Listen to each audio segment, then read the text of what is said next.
I did not make any connections to the Kite Runner movie itself, I thought it'd be a good idea to start off by showing the trailer to give a summary of what it is about.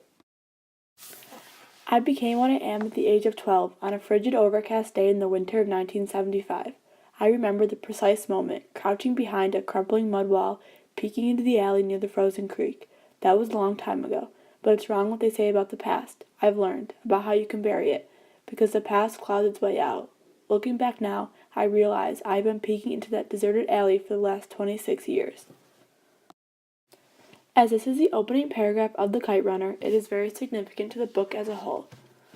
Amir, the main character, speaks these words and hints at the main reason why he is telling his story. It leaves the audience hanging because he tells us something important without really explaining it. When Amir states that this event happened 26 years ago, automatically we realize it was a crucial moment in his life. As the story progresses, it becomes clear that this was the moment when Hassan was raped in the alley. This single event has largely defined Amir's life. When Amir referred to how the past continually claws its way out, he meant that even though he tried to forget, he always felt the pain and guilt. Amir has been figuratively peeking into the alley for years now, which literally means he keeps replaying the events in his head. This quote impacts the novel as a whole because it sets up the story while also explaining why he is telling the story. I am now going to be discussing Soapstone from a couple paragraphs from page 22 of The Kite Runner. I heard the leather of Baba's seat cracking as he shifted on it. I closed my eyes, pressed my ear even harder against the door, wanting to hear, not wanting to hear. Sometimes I look out this window and I see him playing on the street with the neighborhood boys. I see how they push him around, take his toys from him, give him a shove here, a whack there. And he never fights back. Never. He just drops his head and... So he's not violent, Rahim Khan said. That's not what I mean, Rahim, and you know it. Baba shot back. There is something missing in that boy. Yes, a mean streak. Self-defense has nothing to do with meanness. You know what always happens when the neighborhood boys tease him? Hassan steps in and fends them off. I've seen it with my own eyes. And when they come home, I say to him, how did Hassan get that scrape on his face? And he says, he fell down. I'm telling you, Rahim, there's something missing in that boy. You just need to let him find his way, Rahim Khan said. And where is he headed? Baba said. A boy who won't stand up for himself becomes a man who can't stand up to anything. Now I'm going to discuss Soapstone. I will first start off with discussing the subject. This conversation takes place between Baba and Rahim Khan. With these words, Baba sums up one of Amir's major character flaws, his cowardice, and Baba shows how much value he places in standing up for what is right.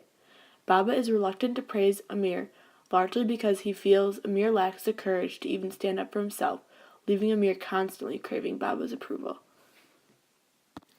Next is occasion. Amir is thinking back to a day him and his father spent together. They went to a Buzkashi tournament. This is a tournament where a horseman has to catch a goat or a cattle carcass, carry the carcass with him around the stadium while riding the horse, and then drop it into a circle while a team of other men chase him and do everything in their power to take it from the rider. While they were there, one of the men chasing the rider fell off his horse and was trampled and killed. Immediately, Amir started crying, and did so the whole way home. Later that night was when Amir heard Baba conversing with Rahim. The Kite Runner does not target one audience or age group because it talks about many different aspects of life. It talks about race, sex, and emotions.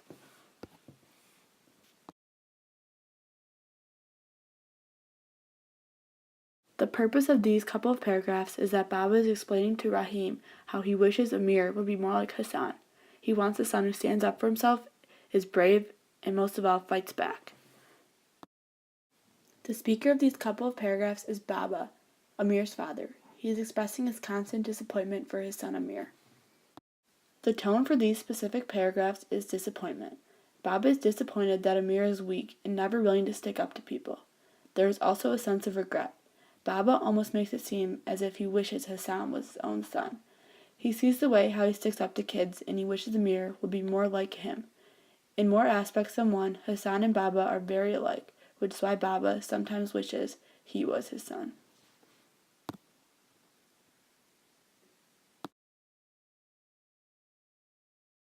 Now that we are done with Soapstone, we will move on to symbolism. Kites play a very big role in the book. The kite symbolizes both Amir's happiness and guilt. Flying kites was a major part of his childhood because it was something that he enjoyed and it connected him to his father. Baba and Amir were never really that close, but kite flying connected them because Baba was once a champion kite flyer. Then the kite becomes a different symbol to Amir. Hassan was raped due to Amir wanting to bring the kite back to Baba. After the horrible incident, the kite becomes a reminder of his betrayal to Hassan. Amir quits kite flying altogether until the end of the book when he finally flies a kite again with Sohrab, Hassan's son. At this point in the novel, Amir feels that he has redeemed himself for the raping of Hassan, so he no longer is reminded of it. Once again, the kite symbolizes something else, which is now the reminder of his childhood. It is also a way for him and Sohrab to connect. This relationship has parallels with Amir and Baba's. Because kites are so important and symbolic to the story, that is most likely why the word kite is used in the title. I chose to critique the novel using a historical perspective. The Kite Runner is a book with strong elements of history. The setting plays a significant role in the plot, as well as the social, cultural, and historic background directly affecting the characters' lives and the events in the book. Some of the historical events that affect the book were the Russian invasion of Afghanistan and the Taliban takeover. Because of the Russian invasion, Baba and Amir are forced to escape to Pakistan. Then, in Pakistan, life is too hard for them and they are then forced to move to the United States of America. In Hassan's case, he always feared the Taliban and then is later killed by them. Then, when Amir returned to Kabul, the state of the city showed how the Taliban affected it. The orphanage where Sohrab lived showed how destroyed and poor the city had become. Also, Asaf's public stoning of people for the act of adultery shows how much control the Taliban had over the city. Near the end of the book, there are brief references to the attacks on the World Trade Center in New York City on September 11, 2001. It is also mentioned that there is a change in the American people and their relations with Afghanistan. These references show the experience that the Afghan Americans live post 9/11. Because the book is written in first-person limited perspective, Amir tells the story from one side. As the audience, we cannot rely solely on his stories because the events are filtered through his memories, but we do know for a fact that all of these events occurred.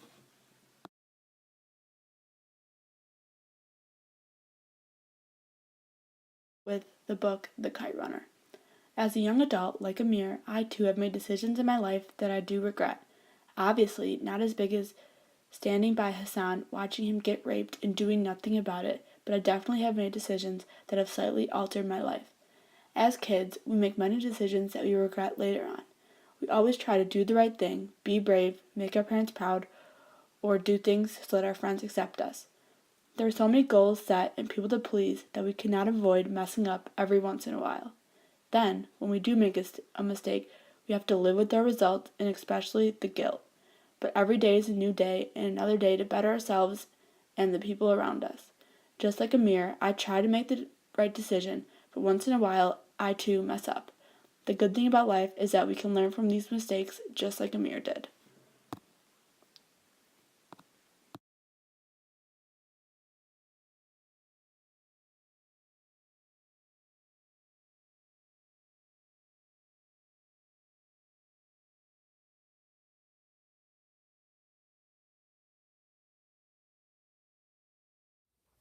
Two, one, two. If you ever find yourself stuck in the middle of the sea, I'll sail the world to find you. If you ever find yourself lost in the dark and you can't see,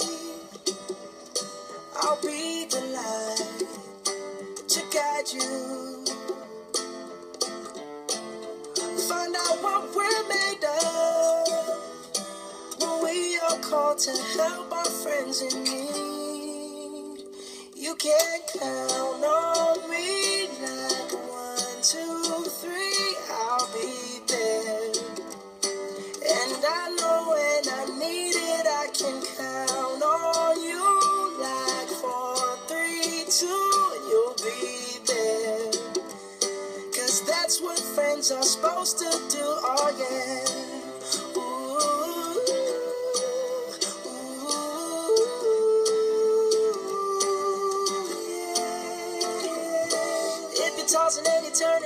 just can't fall asleep, I'll sing a song beside you.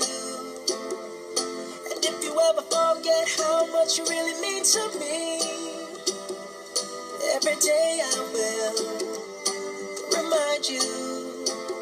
Oh, find out what we're made of when we are called to help our friends in need. You can count on me like 1, 2, 3, I'll be there. And I know when I need it all, you like 4, 3, 2, you'll be there. 'Cause that's what friends are supposed to do, oh yeah. Ooh, yeah.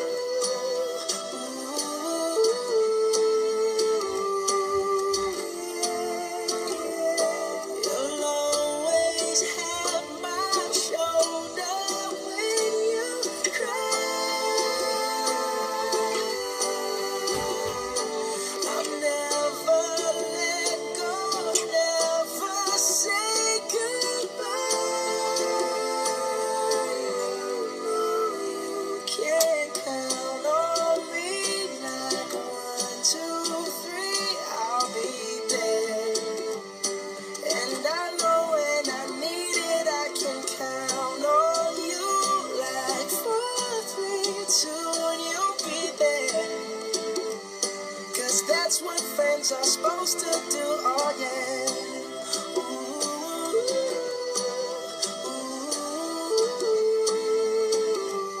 You can count on me 'cause I can count on you. The song Count on Me by Bruno Mars has many connections to the book The Kite Runner. Both the song and the book have common themes of loyalty and friendship. In the book, Amir and Hassan have a very close friendship. Hassan, being Amir's servant, is very loyal to Amir and his father Baba. Bruno Mars' song demonstrates the same loyalty throughout the song. Bruno Mars sings, "We find out what we're made of when we are called to help our friends in need." Hassan has always been there for Amir when he needs help.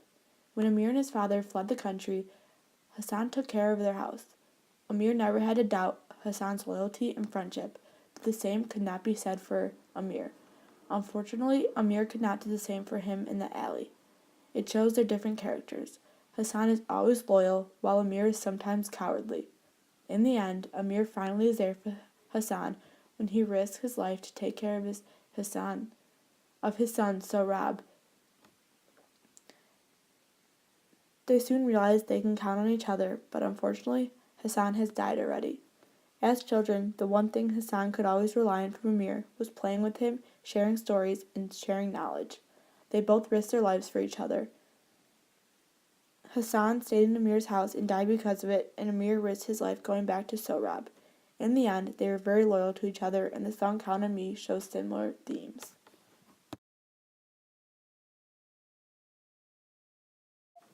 I was so proud of Baba, of us. We'd had a fleeting good moment. It wasn't often Baba talked to me, let alone on his lap, and I'd been a fool to waste it. I didn't want to disappoint him again. I already hated all the kids he was building an orphanage for. Sometimes I wish they had died along with their parents. All of these tweets show how Baba and Amir had a rocky relationship. The moments that were good, Amir cherished. Whenever he had small conversation with Baba or a day out with him, he always tried his best to please him. He tried to say the right things and act just like Baba. He never wanted to disappoint him. The tweets also touch on Amir's jealousy. He was always envious of Baba's relationship with other people. He thought that their relationships were better than his and Baba's, especially of Hassan and Baba's. Because Amir was so different from Baba, they never got along too great, making them estranged to one another.